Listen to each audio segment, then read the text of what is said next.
time travel being involved in all this had me a little bit curious to know how it was all going to go down, because prior to the Cat Leaper Rebecca time reversal thing, it was going like a normal arc. It was building up to like what you'd think would be the big climax, but actually was like it was more of like the midway point that just went dark and all the right places, and just completely crashed everyone's adventure. And now, with time travel going back to right before things started, we have the opportunity to see how things can go differently.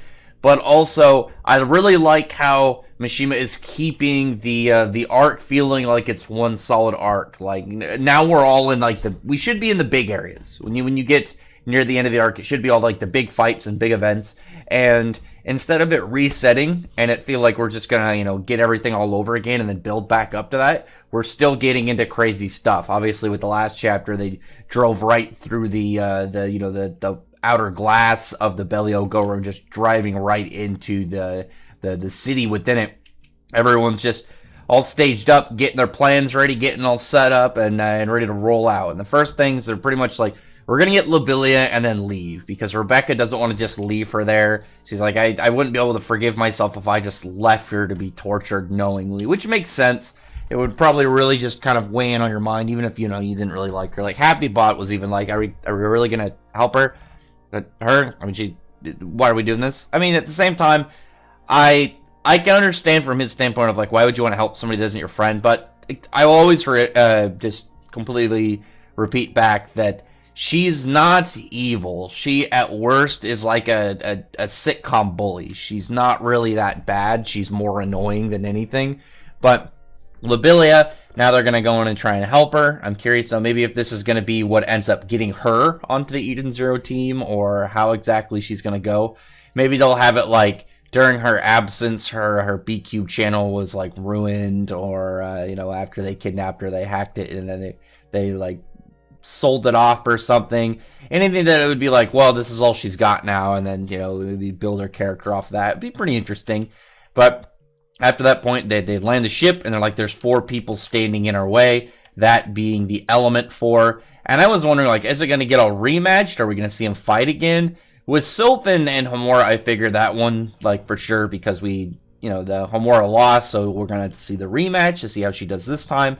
But also, now we have all the other ones, all the other Element 4 out there. And Laguna was the one that was like, do we really need to see someone fight Laguna again, like 1v1? No, because we're getting a big group 4v4 fight that might split off in a 1v1, but the way that it's set differently is going to be really intriguing. And I'm curious to know how his crying power is going to work against androids, because they're machines. So, I mean, they do cry, but will it be the exact same thing if they're machines? Would they be able to turn off the functions in their systems that allow that? Would they be able to make it so they're unable to cry? I don't know. But once they start flying over with like a little ship, here comes Fi, and he just pulls out his sniper rifle, gets ready to shoot. And here comes in Hermit, who just dashes and puts her hands right on his sniper rifle, and she does like this automatic breakdown program, because obviously with his gun, it's a high-tech machine, and she just like goes into it and has it all fall apart. She messes with all its coding and then has it break. So I'm curious to know how Hermit's style is going to be, because we already know how Homura's style is. We already know how Sister's style is, or Witch's style. I think with Hermit, it's probably going to be, or with Sister, it's probably going to be a martial arts kind of like self-healing style. But with Hermit, I can see her being more of like this weird battle support, and not as much like Wendy, where it's like she can fight, but she also has support spells, but where it's really like I'm trying to figure out like how exactly she's going to be able to really do this while like 1v1, because she can obviously do stuff like this, like break down like codes and stuff. Maybe like she'll be able to like reprogram like his weapons too, to like her advantage, or like machines around her. So like maybe like they pass a robot, she reprograms it to attack him or something, anything like that. But then Daichi comes in, Sister just goes and does like this big direct punch right across from him, knocks him right back. Here comes Sylph to try and aid, but she's intercepted by Homura's swords. And from that point, the girls are all just kind of like gathered up, and they're putting on their battle dresses. And This was super hype because we knew beforehand, since we like figured out about the battle dresses, that Homura was going to get hers eventually. How long, we didn't really sure. It seems that this is probably going to be her like power up in place of Overdrive until she gets Overdrive, and then maybe later she'll get she'll be able to have them, and then one day be able to combine them into like Battle Dress Overdrive, something super badass. But yeah, she's put on hers, and you have all the girls just all like garbed up. And looking at them, we've already seen Witches. Witches is pretty badass. I really like her, the way that like the visor looks in it, especially. I still think that, though, out of the four of them, my favorite is... Well, I can't even say I still think, because it's the first time we've seen all four of them. But my favorite is Homura's. I really like Homura's design. I really like the cool, like, hair tie piece. I like her big kimono-looking thing with the drapes behind it. I don't know what those are called. And then after hers, I do really like Hermit's. I like the big, like, robotic rabbit ears, like, above her and stuff. But it's going to be really cool to see these girls just kick the shit out of them. Next chapter. And I like Laguna, and Fee I'm kind of like indifferent on, so I don't think Laguna's gonna die. Fee will probably end up kind of biting the dust, but I can see them all kind of getting ended, except for the one of them that I couldn't see die is Sylph, just because she's related to Jin. That's the one I'm kind of like, I don't really see happening. I like Laguna. I think he could become a valuable member of the team, but I don't really know. I think it'd be better if instead of being a member of Eden Zero, he kind of becomes a free man, and then we see him later. Maybe he's teamed up with with any other assortment of characters that we saw along the way. Maybe they form their own team, something like that. That'd be kind of neat. But after that point, you have just like Shiki and the crew flying up to try and get to the room where Lobelia is. All these guns on the towers come out and start shooting at them, and they're just doing evasive maneuver, trying to dodge everything, dodging bullets, dodging missiles, trying not to get hurt. At that point, Shiki goes out there and then just uses his ether gear to push like the gravity around him. He creates like an anti-gravity sphere around them to where all the bullets just bounce off when they try and hit. All the missiles are just redirected. It was really cool. It's a really visually telling piece, and I thought about using the one where all the girls from their battle dress, but there's something about this visually I think would be really badass to see, where all the bullets and missiles just start like ricocheting off of it. Not even like bouncing. They're just straight change trajectory with anti-gravity like applied to it. And then once they get to the top, they get in, they like bust through one of the walls, and out walks is Master Noah, the guild master of the Shooting Starlight Guild.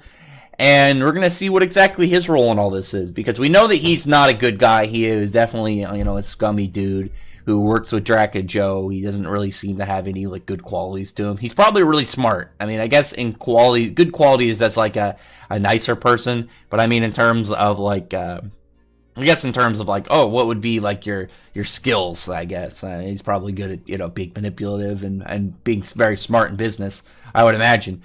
But other than that, a pretty good chapter, pretty nice. Like the beginning read really fast, and then once we got to some of the later panels, I think it slowed down. But I don't know if that was the dialogue or the pacing, or more of just the visually like really appealing panels. Like the one where all the girls get in their battle dress, you just want to look at that for a while, because you want to get all the details. What about them is different? Like, what about their new outfit is gonna like be beneficial? What exactly is probably gonna lead to like their thing? Because we know like with Witch, she can mess with the ether and the air and straight turn into elements, which is pretty badass. So I'm wondering what Homura's is gonna be, because it's gonna be an upgrade version of what she's already got. Maybe she could have like ether, ether like a great sword, or it'll look like an enhancement to all her others. Like maybe she'll have one of those overly long Sephiroth style long swords. That would actually be really badass.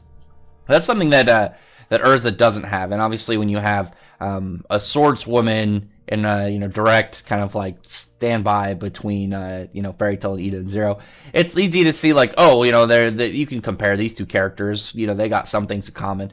But obviously, they need to have a lot of things that make them different. All of hers is different weapons and armors. Obviously, it's her thing. But what is Homura's going to be? I would like it if Homura's are like she's got the five, I think, was it 5 swords, but throughout they keep getting upgrades, like, oh, her speed ones become faster, and they become like, maybe she's able to manipulate more than 2 at once, and then, like I said, like the main one, she gets like a really just elongated Sephiroth style, super long katana. That'd be really badass. I'd love to have that.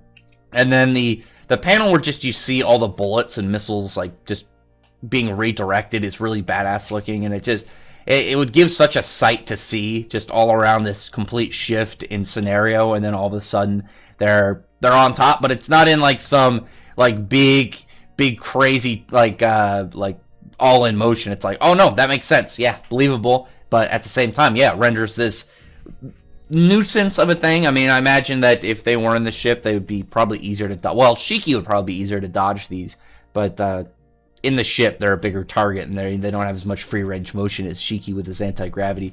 But, as it were, this chapter is looking pretty solid. I'm excited for the next one. We're getting close to chapter 100. What's the next one? 88?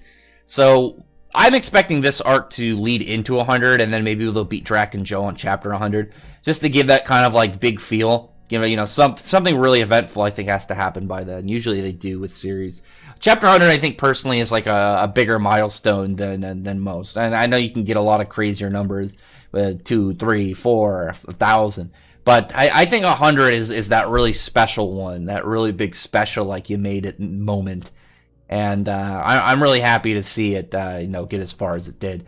But other than that, comment below. Tell me your thoughts are about this chapter. It's been straight like fire for the last couple chapters for Eden's Road, so I'm really hyped to see what's to come next. And other than that, I'd really appreciate you would comment on the video, thumbs up the video, but friend the like button, subscribe button, and check out my other videos. But other than that, I appreciate everyone who's already subscribed, and I thank you all for listening. Bye.